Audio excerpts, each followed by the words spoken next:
સમાચારમાં આગળ વાત કરીશું અંબાજી મેળામાં ગુજરાત પોલીસની કામગીરી સામે આવી છે। જો કે ગુજરાત પોલીસ મંદિરમાં ફરજ બજાવે છે। સરળતાથી દર્શન થાય માટે પોલીસ ખડે પગે સુરક્ષા સલામતી સાથે ભક્તો માટે મોટિવેશન પોલીસ જવાનો સાથે લાખો ભક્તો ખુશખુશાલ દેખાયા।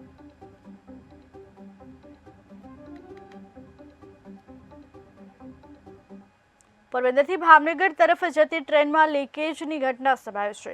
ડીઝલ લીકેજ થવાથી ઘટના બની। ટ્રેન રોકી દેવાતા મુસાફરોને હાલાકી વેઠવાનો વારો આવ્યો। પાયલોટ દ્વારા ટ્રેન રોકી દેવામાં આવી। દુર્ઘટના બાદ તાત્કાલિક કામગીરી શરૂ કરવામાં આવી।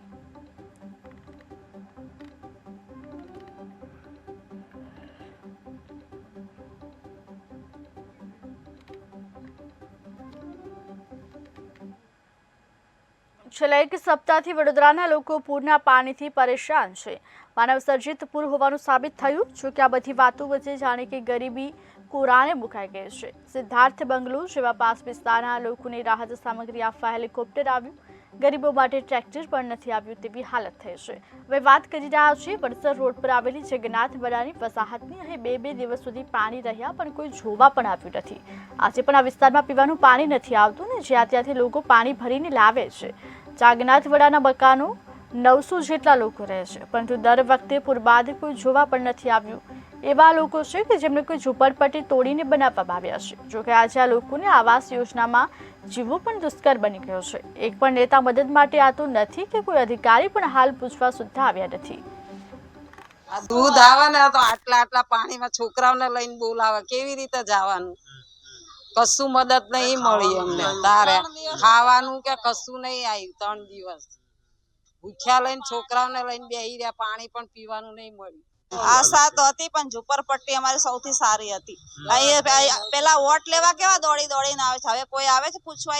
ત્યારે કેવું કે એક વોટ બી બાકી ના મૂકશો ને અત્યારે એક ઘર બી જોવા આવે છે કે તમે કેવું હાલતમાં રહ્યા છો, શું છે, કેવા દિવસો કાઢ્યા। 3 દિવસથી તો પાણી વગર અમે રહ્યા અને પાણી બી કેવું આવ્યું, ડોળું હાવ। બહારથી આટલા પાણીમાં છોકરાઓ પાણી ભરવા જતા છે પેટ્રોલ પંપ પાસે, કઈથી ભરી નહીં લાવતા, ત્યારે પાણી પીવા મળ્યું। મદદ કશું મળી નથી। અમે જેના પૈકી જે છે એ એવું કહે છે કે તમારો એરિયો આ નથી લાગતો, અમારો એરિયો નથી લાગતો, ચલો અમારા પ્રમુખ નથી અને અમે પ્રમુખ બનાવવા બી નથી માંગતા। પ્રમુખ બનાવીએ તો એમના ઉપર બધું આવે, એમાં લડાઈ ઝઘડા થાય, મારામારી થાય। એટલે અમને કોઈ પ્રમુખ ના જોઈએ અને અમને જે સુવિધા જોઈએ બધી સુવિધા જે મોટા લોકોને મળે છે એ સુવિધા અમને મળવી જોઈએ। અમને સાફ સફાઈ જોઈએ, પાણી જોઈએ અને જે મોટા લોકોને સુવિધા મળી એ બધી અમને જોઈએ। और बारिश में आया पानी भरा है उसके भी समस्या है। ये सब समस्या है ना, कितना कचरा वचरा है इधर उधर, वो भी समस्या ही है ना। अभी हम लोग कैसे रह रहे हैं वो तो हम ही लोग को पता है। આ દૂધ આવે ને તો આટલા પાણીમાં છોકરાઓને લઈને। ચોટીલાના મોટી મિલેડી ગામે મૃતદેહ મળી આવ્યો છે। અવાવાનું કુવામાંથી આધેડનો મૃતદેહ મળી આવ્યો। હત્યા કે પછી આત્મહત્યા તે દિશામાં તપાસ હાથ ધરવામાં આવી। મૃતદેહને પીએમ અર્થે ખસેડવામાં આવ્યો છે। પીએમ અર્થે હોસ્પિટલ ખસેડી આગળની તપાસ હાથ ધરી છે। બનાસકાંઠાના કાંકરેજમાં કિશોર ડૂબ્યો। ખારિયા રૂણી નર્મદા કેનાલની ઘટના સંભવાઈ છે। મેહુલ ઠાકુર નામના કિશોરનું મોત થયું છે। 15 વર્ષીય કિશોર ગઈકાલથી ગુમ હતો। કેનાલમાં છલાંગ લગાવી હોવાની લોકમુખ્ય ચર્ચા છે। કિશોરના મૃતદેહને શોધવાના પ્રયત્નો હાથ ધરવામાં આવ્યા। મહારાષ્ટ્રના કાંદિવલીમાં ભક્તોમાં ઉત્સાહ જોવા મળ્યો છે। લોખંડવાલા સાઈ ગાર્ડન તળાવમાં વિસર્જન। ગણપતિ બાપ્પાનું વિસર્જન 7મા દિવસે વિસર્જન કરવામાં આવ્યું। ભક્તોએ ધામધૂમપૂર્વક બાપ્પાને વિદાય આપી। નૃત્ય અને ઢોલ સાથે ભક્તોએ પૂજા અર્ચના કરી છે।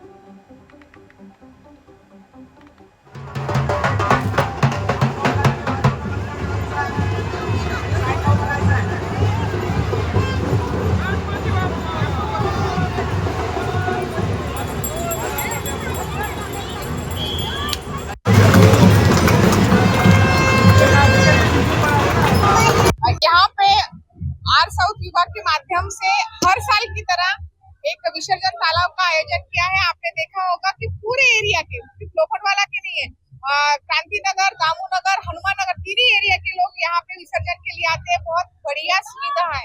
आपने अगर देखा होगा तो रोड पे भी बिल्कुल रश नहीं है। तो पुलिस विभाग के अच्छा सहयोग कर रहा है। यहाँ के आमदार अतुल भाटकर जी ने खुद यहाँ पे देख रेख किया था कि कैसा नियोजन है, कैसा नहीं है। ये करके आपने देखा होगा कि आज भी 7वें दिन में एक 200-300 के ऊपर अभी तक हुए हैं। यहाँ पे आर साउथ विभाग के माध्यम से हर साल की तरह एक विसर्जन तालाब का आयोजन किया है। आपने देखा होगा कि पूरे एरिया के, सिर्फ लोखंडवाला के नहीं है, क्रांति नगर, दामू नगर, हनुमान नगर, तीन एरिया के लोग यहाँ पे विसर्जन के लिए आते हैं। बहुत થાણા જિલ્લાના કલ્યાણ અને ઠાકોલી વચ્ચે ક્યોર ખાતે કોઈ ગણપતિ વિસર્જન તળાવ નથી અને ખાડીના કિનારે ગણેશ ઘાટ સુધી પહોંચવા માટે કોઈ રસ્તો નથી. બાપાના વિસર્જન માટે નાગરિકોએ ગણેશ ઘાટ સુધી જવા માટે રેલવે ટ્રેક ઓળંગી જવું પડે છે. આ વિસ્તારમાં ગ્રામ્ય દેવતાનું મંદિર પર નારા પાસે રેલવે લાઇનની પેલે પાર છે. વિસર્જનના દિવસે ગણપતિ બાપાને લઈ જતી વખતે સ્થાનિક લોકોએ રેલવે ટ્રેક ઓળંગવું પડે છે. જોકે વિસર્જન સમયે કોઈ બનાવ ન બને તે માટે રેલવે ટ્રેક પર મોટી સંખ્યામાં પોલીસ બંદોબસ્ત ગોઠવવામાં આવે છે. રેલવે ટ્રેક પર જીવલેણ પ્રયાસો ન થાય તે માટે આ વિસ્તારમાં તળાવ બનાવવા અને પુષ્ઠરૂપ બીગડા બનાવવાની નાગરિકોએ માંગ કરી છે. આ બાબતે કેડીએમસી પ્રશાસન અને રેલવે પ્રશાસન દ્વારા કાગળના ઘોડા રમી આ સમસ્યાની અવગણના કરવામાં આવી રહી છે. ઘણા વર્ષોથી ભક્તો રેલવે ટ્રેક ક્રોસ કરી પોતાના જીવ જોખમમાં મૂકી ગણપતિ બાપાનું વિસર્જન કરે છે. અહીં હજારો ભક્તો આવે છે અને બોગદા બનાવવા માટે રેલવેની મહાનગરપાલિકા પ્રશાસનને વારંવાર રજૂઆત કરવામાં આવે છે. આ વિસ્તારમાં કૃત્રિમ તળાવ બનાવવાની માંગ ઉઠી હતી. વહીવટીતંત્રએ કૃત્રિમ તળાવની વ્યવસ્થા કરી હતી, પરંતુ તે પૂરતી નથી.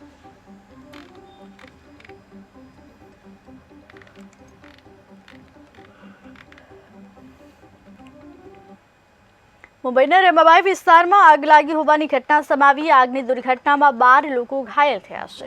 તમામ ઇજાગ્રસ્તોને સારવાર માટે ખસેડવામાં આવ્યા. આગ લાગવાનું કારણ અકબંધ છે. ફાયર બ્રિગેડ દ્વારા આગ ઉપર કાબુ મેળવાયો. સમગ્ર ઘટનાની જાણ થતાં ફાયર વિભાગ ઘટના સ્થળે પહોંચ્યું હતું. ફાયર વિભાગે ઘટના સ્થળે પહોંચી ચૂકે આગ ઉપર કાબુ મેળવ્યો. આગ લાગવાનું કારણ હજુ પણ અકબંધ છે, પરંતુ આગની ઘટનાને લઈ અફરાતફરીનો માહોલ સર્જાયો હતો.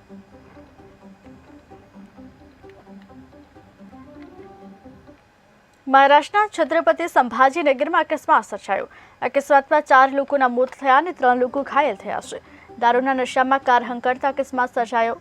લિંબેજલ ગામ વિસ્તારમાં ટોલ બૂથ પાસેનો આ બનાવ સામે આવ્યો છે.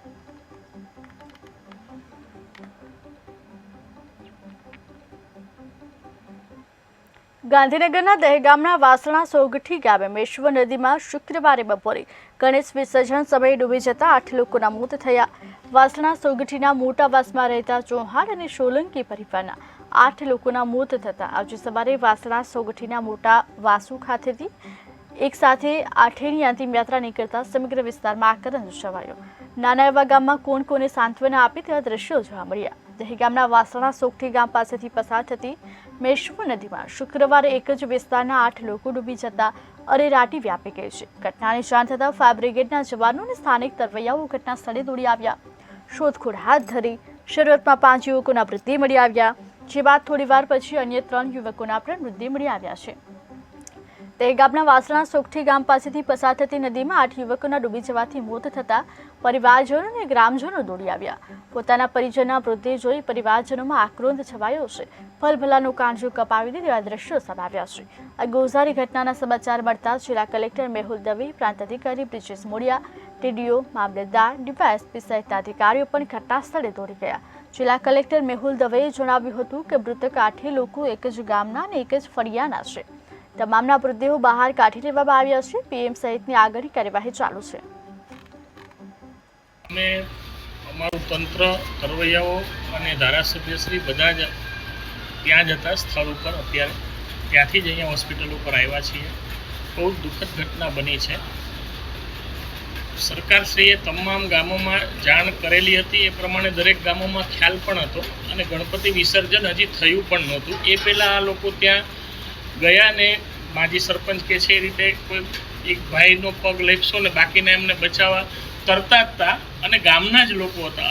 8 લોકો. અચ્છા, 8ની લાશ બહાર કાઢો. જી. અને અત્યારે અહીંયા હોસ્પિટલમાં એ જ સૂચના આપી છે અને રખિયાલ હોસ્પિટલમાં પણ એ જ સૂચના આપી છે.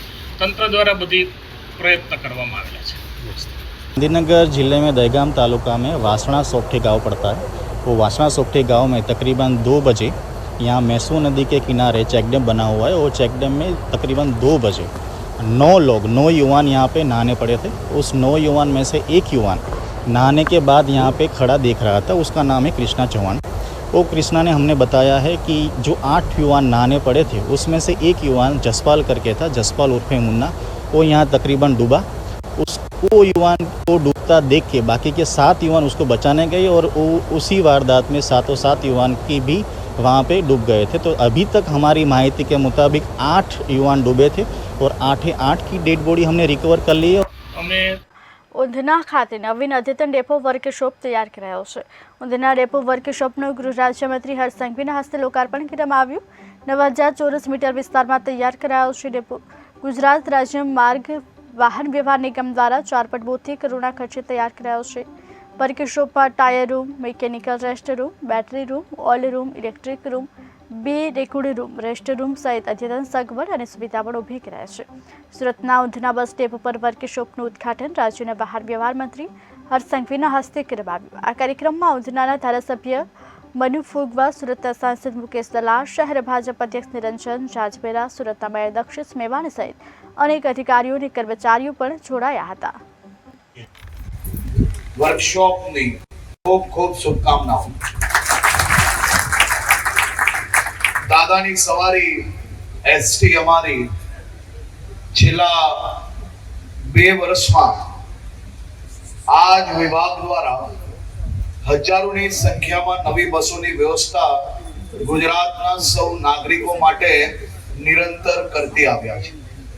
હું એસટીના સૌ પરિવારજનોને સર્વપ્રથમ અભિનંદન આપવા માંગુ છું। જે પ્રકારે આપણે સૌ લોકોએ સ્વચ્છતાનો સંકલ્પ લીધો અને એ સ્વચ્છતાને સંકલ્પને આગળ વધારવા માટે એસટીના પરિવાર દ્વારા ખૂબ જ સારી રીતે કામગીરી કરવામાં આવી। મારી સૌ ડ્રાઈવર કંડક્ટર ભાઈઓને વિનંતી છે કે આપણે આપણી બસને જે રીતે પૂજીએ છીએ, ક્યારેય લાંબી ટ્રીપ પર આગળ નીકળતા હોઈએ તો આપણે બસની અંદર અગરબત્તી કરતા હોઈએ છીએ, આપણી આસ્થા છે, ભગવાનની પૂજા અર્ચના કરતા હોઈએ છીએ, ત્યારે આપણી બસને સાફ રાખવાની જવાબદારી આપણી સૌ લોકોની છે। આપણે જોયા હશે અનેક એવા વિડીયો જેમાં કંડક્ટરશ્રીઓ દ્વારા રાજ્યના નાગરિકોને સમજાવવામાં આવે છે, એ લોકોને મનાવવામાં આવે છે કે ભાઈ તમે દરરોજ આ બસનો અવર જવર માટે જ્યારે ઉપયોગ કરતા હોય તો આ બસ એ કચરા પેટી નથી। તમે જવાબદાર નાગરિક તરીકે આપ સૌ લોકોએ ક્યારે બી પ્રવાસ દરમિયાન વેફરના પડીકા હોય, પાણીની બોટલ હોય તો જ્યારે તમે નીચે ઉતરતા હોય તો કચરા પેટીમાં અગર નાખી લેશો તો આપણી આ બસની સ્વચ્છતા હજી વધુ સારી રીતે આપણે જાળવી શકશું। ગીર સોમનાથના મોરડિયા ગામે લાખોની ઉજાપત થઈ હોવાની ઘટના સામે આવી। ઉજાપત કરનાર પોસ્ટમેન પોલીસના સકંજામાં છે। 18થી વધુ લોકો દ્વારા આરોપ લગાવવામાં આવ્યો। રૂપિયા તિજોરીમાં જમા કરાવવાને બદલે ચામ કરતો હોવાની ફરિયાદ ઉઠવા પામી। પોલીસે 2 દિવસના રિમાન્ડ મેળવ્યા છે। સુત્રાપાડા પોલીસ સ્ટેશનમાં ગઈ 18/7ના રોજ એક ફરિયાદ દાખલ કરવામાં આવી, જેમાં જે સુત્રાપાડાના મોરડિયા ગામની જે પોસ્ટ ઓફિસ છે એના પોસ્ટ માસ્ટર તરીકે કેયુરભાઈ દિલીપભાઈ સોસાજી ત્યાં ફરજ બજાવતા હતા। તેમણે સરકારી નાણાંની ઉચાપત કરી એ અનુસંધાનેની ફરિયાદ એમના સબ ડિવિઝનલ ઇન્સ્પેક્ટર વેરાવળનાએ દાખલ કરાવી હતી। જે ફરિયાદ દાખલ કર્યા બાદ આરોપી ભાગી રહ્યા હતા અને એનું કોઈ પણ જાતનું લોકેશન મળતું નહોતું। એ અનુસંધાને અમે હ્યુમન ઇન્ટેલિજન્સ અને ટેકનિકલ સોર્સનો ઉપયોગ કરી અને આરોપી બાબતે માહિતી મેળવી અને કઈ તારીખ 8/9ના રોજ અમે આરોપીની સુરત ગણેશ પંડાલ પર અસામાજિક તત્વો દ્વારા પથ્થરમારો કરતા વાતાવરણ તંગ બન્યું હતું। ગૃહ રાજ્યમંત્રી હર્ષ સંઘવીની પોલીસ તાબડતોડ એક્શનમાં આવી મામલો થાળે પાડ્યો। પોલીસ એક્શનથી સુરતમાં શાંતિ સ્થપાઈ હતી। કેમ ગામે પણ 2 દિવસ પહેલા ગણેશ પંડાલ પર અસામાજિક તત્વો આવી પંડાલમાં બેસેલા યુવકોને ધમકી આપતા ત્વરિત પોલીસ એક્શનમાં આવી 2 લોકો સામે કાર્યવાહી કરી જેલ ભેગા કરી દીધા। સુરત જિલ્લા પોલીસ દ્વારા આજે કેમ પોલીસનું નિરીક્ષણ કરવામાં આવ્યું। આવનાર સમયમાં ઈદ અને ગણેશ વિસર્જનનો તહેવાર નજીકમાં હોવાથી કેમમાં કાયદોની વ્યવસ્થા જળવાય તે માટે હિન્દુ મુસ્લિમ આગેવાનો સાથે ચર્ચા કરી ગણેશ પંડાલની પણ મુલાકાત લીધી।